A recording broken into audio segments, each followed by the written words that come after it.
할렐루야. 하나님 살아계십니다. 살아계신 그 하나님의 은혜와 평강과 축복이 저 여러분들과 또 영상으로 예배하는 분들에게 함께하게 되기를 주의 이름으로 축복합니다. 오늘 카메라 하나가 고장이 나서 부득이하게 제가 여기 서서 이제 말씀을 전하고 기도할 때는 밑으로 내려가겠습니다. 갑자기 저분이 저기 왜 올라가 있나 이렇게 생각하시는 것 좀 이해해 주시면 좋겠습니다. 날씨 추운데도 불구하고 또 뜨겁게 기도하는 귀한 시간에 참여해 주신 모든 분들을 하나님이 축복해 주실 줄로 믿습니다. 특별히 오늘 육려선교회가 회장님의 부재임에도 불구하고 아주 예배를 잘 인도해 주셔서 회원들이 굉장히 참 단합되어져 있다 이런 생각을 하게 됩니다. 감사드리고 또 육려선교회가 선봉에선 여성교회답게 정말 그 아름다운 일들을 이루어가는 귀한 선교회가 되어줄 수 있게 되기를 주의 이름으로 축복합니다.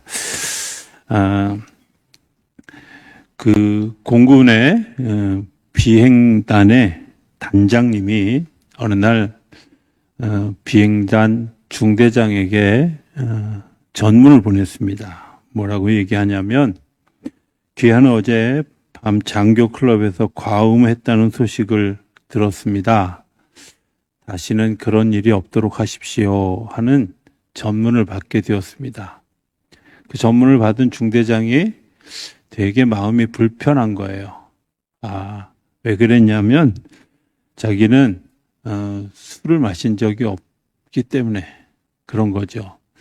비행단에는 비행기 사고라든지 이런 위험한 일들 때문에 술, 담배를 하지 못하도록 되어져 있습니다. 그런데 자기는 그런 일들을 잘 지켰는데 자기에게 비행단장이 그렇게 보낸 것을 보고 되게 마음이 불편해서 밤을 뒤척이면서 하룻밤을 지났습니다. 그리고 그 다음날 비행단장님을 찾아갔습니다.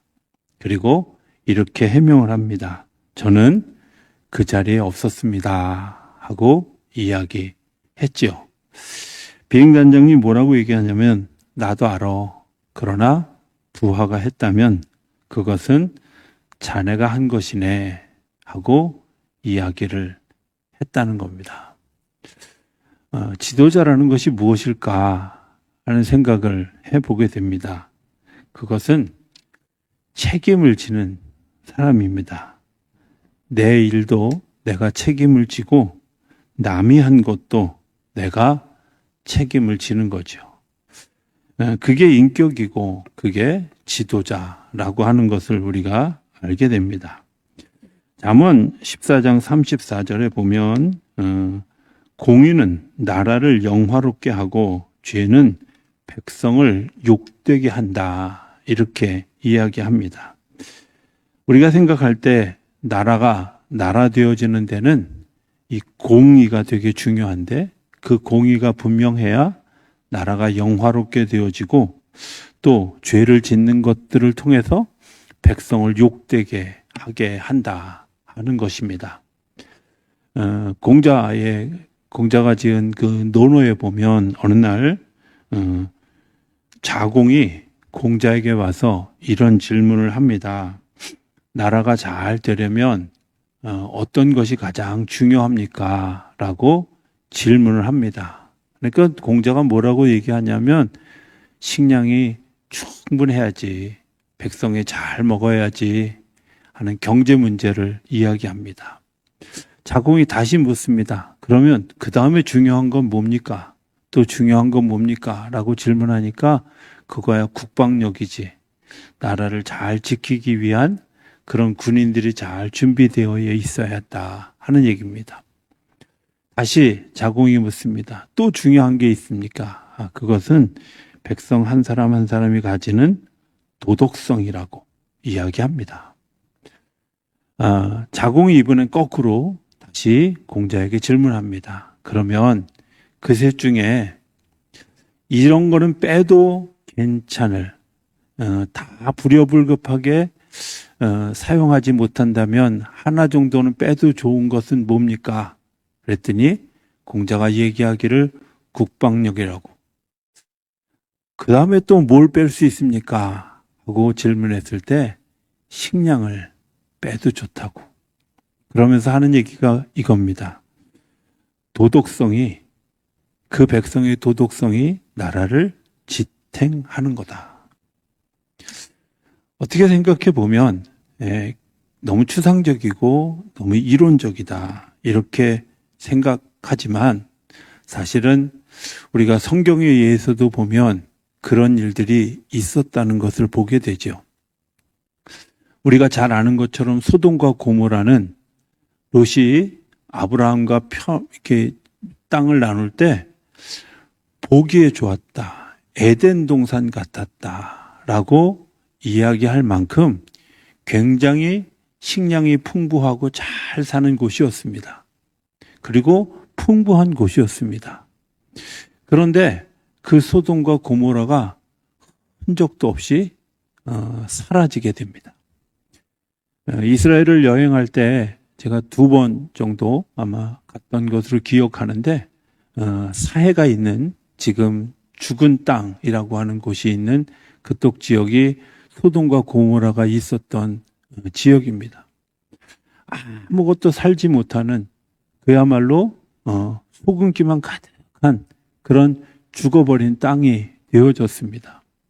왜 그렇게 되어졌을까 생각해 보면 혹자들은 생각할 때 소돔과 고모라가 죄가 만연해서 소돔과 고모라가 망했다 이렇게 생각하지만 사실은 소돔과 고모라가 망한 데는 또 다른 이유가 있었죠. 아브라함에게 하나님이 이야기하죠. 내가 저 소돔과 고모라를 멸하겠다라고 이야기할 때 아브라함이 제가 거기서 의인 50명만 찾아내면 멸하지 않겠습니까? 라고 질문합니다. 근데 하나님이 그러라. 45명, 40명, 30명, 20명, 10명까지 줄어들었는데도 그곳에 10명의 의인이 없었습니다. 죄는 어디에나 다 만연해 있습니다. 중요한 것은 죄가 있어서 망하는 게 아니라 의인 한 사람이, 하나님이 찾으시는 지도자, 하나님이 찾으시는 의인이 필요한 거죠. 예레미야 5장 1절에 보면 이렇게 이야기합니다. 너희는 예루살렘 거리로 빨리 다니며 그 넓은 거리에서 찾아보고 알라.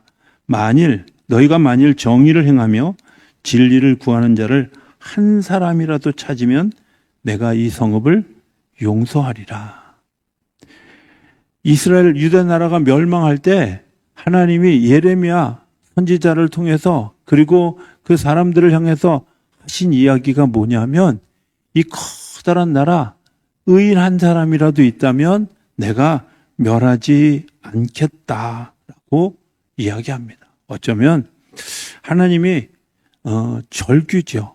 찾으시는 하나님의 정말 가슴 아픈 고백입니다. 한 사람이라도 있다면 하는 거죠. 피터 드러거라고 하는 현대 경영학의 아버지가 있습니다. 이분이 말하는 경영에 대한 이야기를 하면서 이렇게 얘기합니다. 경영은 효율성보다 주체가 되는 인간성이 더 중요하다라고 이야기합니다. 사실 생각해 보면 그 전에 피터 드러거라고 하는 사람이 나오기 전까지는 어떻게 더 경제적으로 효율적으로 어떻게 최소의 노력을 들여서 최대의 효과를 내는가 하는 것들이 경제 원칙의 중심이었습니다. 그런데 피터 드러거를 통해서 새롭게 제시된 그런 그 방안이 뭐예요? 사람이 중요합니다. 사람의 인간성이 중요합니다.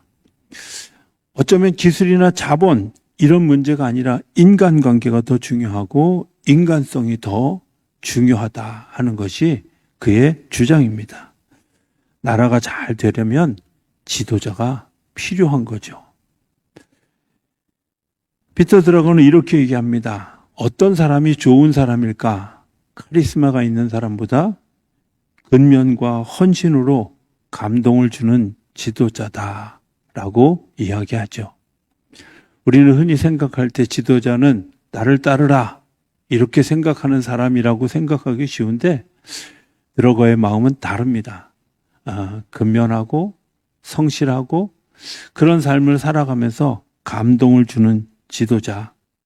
영리함이나 기술이 아니라 순수하고 성실해서 본을 보이는 그런 지도자. 이런 걸 얘기하는 거죠. 예수님의 모습이 그런 거 아니었을까 하는 생각을 해보게 되죠. 예수님은 늘 제자들과 같이 먹고 잤습니다. 예수님 마지막 날 밤에 예수님의 제자들의 발을 씻으시면서 그렇게 이야기하십니다. 스승된 내가 제자들인 너희들의 발을 씻었다. 너희도 가서 이와 같이 하라 하는 거죠. 예수님이 본을 보여주신 겁니다. 예수님이 스스로 나서서 본을 보여주신 겁니다. 어쩌면 부모가 자녀들을 교육하는 일, 또 어른이 또 자녀들을 교육하는 일들 어떻게 할까?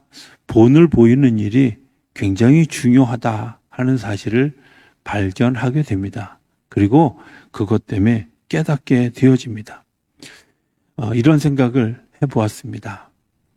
요즘에 자녀들이 참 자기 멋대로인 자녀들이 되게 많이 있고 그것이 사회 문제가 된다. 그러면 그 부모들의 세대는 어땠을까 하는 생각을 해보게 되죠. 그들이 자랄 때 정말 그들이 좋은 모습을 자녀들에게 본이 되는 모습을 보여주었을까? 이렇게 생각해 보면 그렇지 않았을지도 모른다. 우리 아버지, 우리 어머니들의 모습, 특별히 아버지들의 모습 가운데는 말짱한 정신에 있을 때보다 술 취해 있는 조용히 집에 들어오는 아버지보다는 오동취하나 이런 노래를 부르면서 술병을 손에 들고 집에 오는 어르신들이 더 많이 있었고 아무 데서나 담배를 피고 그러면서 담배 재떨이를 가져오라고 코앞에 있는데도 불구하고 가져오라고 부르는 그런 권위적인 아버지들이 있었죠. 생각해 보면 지금 자녀들이 다 그때 그 모습을 보고 배운 것들입니다. 그런 일들에 불편해해서 그것 때문에 힘들어하고 가슴 조였던 엄마들의 모습을 자녀들이 보았고 내가 커서는 저렇게 살지 않겠어 라고 생각했던 그들의 모습이 오늘 우리들의 결과 아닐까 하는 생각을 해보게 됩니다. 저는 그 두 사람에게서 기도의 모습을 배웠습니다. 하나는 큰아버지였고 또 한 분은 장모님이었습니다. 생각해 보면 장모님은 늘 기도하는 분이었던 것을 제가 기억합니다. 제가 혹시 가서 이렇게 새벽에 사위 깰까봐, 왜냐하면 집이 그렇게 부유하지 않아서 주로 같이 한 방에서 같이 자는 경우가 되게 많이 있었는데, 사위 깰까봐 불편해서 잠을 못 잘 때면 아침에 슬며시 일어나 문 안쪽 앞에 앉아서 기도하십니다. 기도하시는 모습이 그냥 10분, 20분 기도하는 게 아니라 집에서 하는 기도도 1시간 넘게 기도하는 모습들을 보게 됩니다. 어떤 때는 식사를 할 때 식사 자리에 앉아서 숟가락을 들었는데 아직도 기도하고 있는 장모님 때문에 슬며시 수저를 놔야 되는 그런 상황이 될 때도 있었습니다. 좀 주책 맞다 이렇게 생각될 만큼 기도하는 분이었는데 그 기도가 사실은 자녀들에게 아름답게 전달되어지고 저에게도 또 다른 모범이 되었다 하는 것을 생각해 보게 되죠. 가끔은 이런 생각을 해봅니다. 말씀을 듣는 일들 잘 생각해 보면 저는 제가 읽어서 성경을 먼저 이해하기보다는 아버지가 틈틈이 들려주셨던 이야기들이 제가 오히려 기억에 더 남는 그런 말씀들이 되어졌다는 거예요. 말씀을 들려주는 아버지, 기도를 가르쳐주는 큰아버지, 장모님 이런 분들이 어쩌면 제 인생의 모델이었고 본이 되어졌던 모습으로 되어진 것 때문에 오늘 하루하루를 살아가게 하는 거죠. 두 번째는 사람들을 좋아하는, 사람을 즐겁게 하는, 즐거움으로 일할 수 있도록 하게 하는 것이 경영학에 굉장히 중요한 일이라 하는 겁니다. 사람을 행복하게 하는 일들, 사람에게 사기를 돕게 하는 일들. 그래서 피터 드러거로부터 시작되어진 것이 소위 사람들의 복지입니다. 일하는 일꾼들의 복지에 대한 이야기들을 하게 되는 것들이죠. 어떻게 사람들을 행복하게 그리고 그 일에 전념할 수 있도록 하게 할까 하는 겁니다. 오늘 본문에 나오는 이야기, 하나님이 모세에게 이야기합니다. 백성들이 죄를 저질렀다 하고 하나님이 이야기하십니다. 무슨 죄를 저질렀을까? 그들이 우상을 만들었다고 이야기합니다. 생각을 해보면 이런 겁니다. 모세가 하나님 앞에 나아가서 40일, 40야를 하나님의 산 호렙에 있었습니다. 여러분들이 꼭 가보기를 원하지만 그 호렙산은 바위밖에 없습니다. 흙도 별로 없습니다. 나무는 찾아볼 수가 없습니다. 보통 관광객들이 이 시내산에 올라가는데 새벽 2시에 일어나서 출발합니다. 왜냐하면 해가 뜨면 올라갈 수 없습니다. 내려올 때 보통 이제 제가 갔을 때는 산 위에서 해가 뜨는 걸 보고 내려올 때 이미 많은 부분 햇빛 때문에 참 따갑다 이런 느낌이 들 정도로 굉장히 아주 어려운 그런 산입니다. 자, 그곳에서 모세가 40일 40야를 있었습니다. 하나님의 말씀을 듣고 하나님이 그에게 개인 지도를 해주셨겠지요. 자, 한번 물어봅시다. 고생스러웠을까요? 고생스러웠을까요? 잘 모르시겠죠? 고생스러웠을까요? 고통스러웠을까요? 고통스러운 시간들이었습니다. 혼자 하나님과 물도 없는 그곳에서, 풀도 없는 그곳에서 무엇을 먹었는지 알 수 없지만 모세가 그곳에서 하나님과 40일을 지났습니다. 그런데 밑에 있는 백성들의 생각은 좀 다릅니다. 분명히 저 위에 올라가서 저렇게 오래 있었다면 아마 모세는 죽었을지도 모른다 라고 생각하고 있는 거죠. 지도자가 없다 이런 생각을 합니다. 지도자가 없을 때 나타나는 아주 중요한 현상이 뭐냐면 마음이 흩어지게 됩니다. 생각이 흩어지게 됩니다. 그리고 그 생각을 모으기 위해서 그들이 한 발상이 뭐였냐면 아론을 통해서 금송아지를 만드는 일이었습니다. 어쩌면 그들에겐 궁여지책이었을지도 모릅니다. 우리의 지도자가 이제 부재가 되었다. 우리의 또 다른 지도자를 세워야 되는데 아론이라는 지도자, 그 사람에게서 우리가 의지하던 여호와라고 하는 신, 그 신도 모세와 더불어서 죽었다고 생각하고 금송아지를 만들게 됩니다. 그리고 그곳에 그 금송아지를 보면서 이 금송아지가 우리를 애굽에서 인도하여 낸 신이다라고 이야기합니다. 모세의 심정이 어떨까요?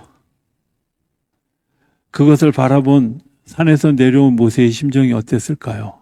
하는 생각을 해보게 됩니다. 40일을 정말 고생해서 얻은 그 돌판을요, 던져버렸어요. 깨트려버렸어요. 가끔 이런 생각을 해보게 됩니다. 야, 모세 장난 아니다. 이런 생각. 여러분들 얼마나 화가 났으면 그렇게 했을까? 하나님도 그 일에 대해서 굉장히 진노하셨습니다. 그리고 그것 때문에 굉장히 가슴 아파하면서 이렇게 얘기합니다. 내 백성이 부패했다. 9절에는 목이 곧은 백성이다. 내가 진멸할 것이다. 10절에는 내가 너는 특별히 가나안 땅에 들어가게 해주겠다라고 이야기했을 때 모세는 그 이야기에 대해서 중재자로 나섭니다. 뭐라고 나서냐면 하나님 그러시면 안 됩니다. 하나님 애굽 사람들이 뭐라고 하겠습니까? 이 백성들을 데리고 나와서 광야에서 그렇게 다 죽이면 그 신이 이 백성들을 인도할 힘도 없으면서 광야로 끌고 나왔다고 이야기하지 않겠습니까? 그리고 얼마나 비웃겠습니까? 하나님이라는 존재에 대해서 얼마나 불편한 감정들을 쏟아내겠습니까? 하나님 그러시면 안 됩니다. 하고 중재하며 나섭니다. 저는 거기서 지도자의 참 모습을 보게 됩니다. 그리고 그 백성들이 다시 살아나는 굉장히 중요한 역할을 한 사람, 모세를 바라보게 됩니다. 광야에서 다 죽었습니다. 그런데 13절에 보면 기억하시옵소서라고 하나님께 촉구하는 모습을 보게 됩니다.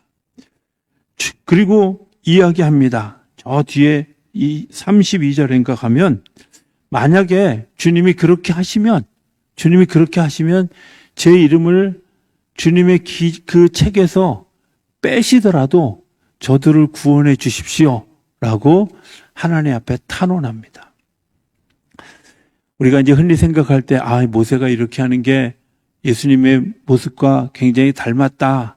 좀 다릅니다. 예수님은 죄 없으신 분이 우리를 위해서 돌아가신 거고요. 모세는 죄가 있는데도 불구하고 함께 죽겠다는 겁니다. 저들과 같이 운명을 같이 하겠다는 겁니다. 중국에서 나오는 굉장히 오래된 그런 그 민화 가운데 이런 이야기가 있습니다. 어느 날 왕이 충성스러운 신하들을 데려다 놓고 이야기를 합니다. 내가 제군들에게 좀 물어보겠네 하고 질문을 하죠. 뭐라고 질문을 하냐면 강에 이제 급류가 돼서 시간이 없어서 아버지와 왕이 둘이 동시에 빠졌다면 한 사람밖에 못 끄집어내는데 누굴 살리겠나라고 질문을 합니다. 여러분들은 어떻게 대답하시겠습니까? 많은 신하들이 충성신하는 신하들이니까 아버지를 포기하고 왕을 살려야지요. 그런데 저 끝에 있는 아주 충성스러운 신하 하나가 대답을 하지 않는 거예요. 그래서 왕이 물어봅니다. 그대는 어떻게 하겠는가? 저는 죄송하지만 아버지를 구하겠습니다. 그리고 임금님과 같이 죽겠습니다. 어쩌면 지도자는 같이 죽고 같이 사는 사람이죠. 같이 죄인이 되는 겁니다. 같이 죽는 겁니다. 같이 심판을 받는 겁니다. 죄 있는 자와 같이 죽는 것, 그게 모세가 했던 기도였습니다. 저들만 죄인이 아니라 나도 죄인입니다. 저들만 심판을 받을 존재가 아니라 나도 심판을 받아야 될 존재입니다. 저들만 죽어야 될 존재가 아니라 나도 죽어야 될 존재라고 하는 사실을 이야기하는 겁니다. 이런 생각을 해봤습니다. 노아라고 하는 사람이 350년을 걸려서 배를 만들었습니다. 그리고 거기에 짐승들을 다 집어넣고 사람이 어쨌든 초청했는데도 불구하고 오지 않은 노아의 가족들만 남아서 8명이 남아 있었습니다. 한번 상상해 볼까요? 노아의 뱃속에 어떤 짐승들이 있었을까요? 지금 우리가 눈으로 보는 짐승들 다 있었잖아요. 뱀이 있었을까요? 있었을까요? 쥐는 있었을까요? 있었을까요? 네. 그 배에 있는 게 불편했을까요? 어땠을까요? 네. 하나님 왜 노아의 그 배에 그 모든 동물들을 다 넣었을까? 같이 죽고 같이 사는 거죠. 누구의 책임이고 누구의 잘못이 아니라 하나님은 여전히 우리에게 이렇게 이야기합니다. 내가 한 사람이 살아야 한 사람의 의인이 모든 사람을 구원하는 10사람의 의인이 소돔과 고모라를 구원하는 원리를 이야기하는 거죠. 오늘 나는 어떤 삶을 살고 있을까 한번 질문해 보게 됩니다. 여러분들은 어떤 삶을 살고 있습니까? 내가 더불어 죽겠습니다. 저도 같이 죄인입니다. 저도 같이 심판을 받을 사람입니다. 라고 이야기합니까? 아니면 저는 쟤보다는 의인입니다. 저는 저 사람보다는 도덕성이 더 뛰어난 사람입니다. 저는 그때 그 자리에 없었습니다. 라고 변명하는 사람입니까? 한 사람의 의인이 모든 사람으로 하여금 하나님을 바라보게 하죠. 한 사람의 의인이 모든 사람들의 영혼을 다시 기회를 얻게 하는 시간을 가지게 됩니다. 한 해를 시작하는 새해 신년 벽두에 이런 생각을 해보게 됩니다. 우리 김우수 장로님 오늘 찬양 인도하면서 얘기했지만 나라가 혼란스럽습니다. 누구의 잘못입니까? 어쩌면 오늘 우리에게 의인 한 사람이라도 찾으신다면 의인 한 사람이 없는 것 때문에 이 나라가 이런 위기를 겪고 있다면 내가 이 나라 이 민족을 위해서 기도하고 그 책임을 같이 지는 일들이 오늘 우리 안에 이루어질 수 있다면 절망 같지만 소망을 만드는 시간이 되고 아픈 것 같지만 그 아픔 뒤에 하나님께서 주시는 축복으로 바뀌어지는 놀라운 역사가 일어나게 하실 줄로 믿습니다. 오늘 이 밤에 주님을 다시 한번 바라보는 밤이 되어질 수 있게 되길 바랍니다. 우리의 찬송에, 우리의 신음에, 우리의 기도에 귀를 기울이시고 우리를 바라보시는 그 주님, 내가 오직 주만 바라보겠습니다 하는 그런 그 고백 오늘 우리 안에 세워지고 그것 때문에 같이 기도하는 그런 시간 가질 수 있게 되길 바랍니다.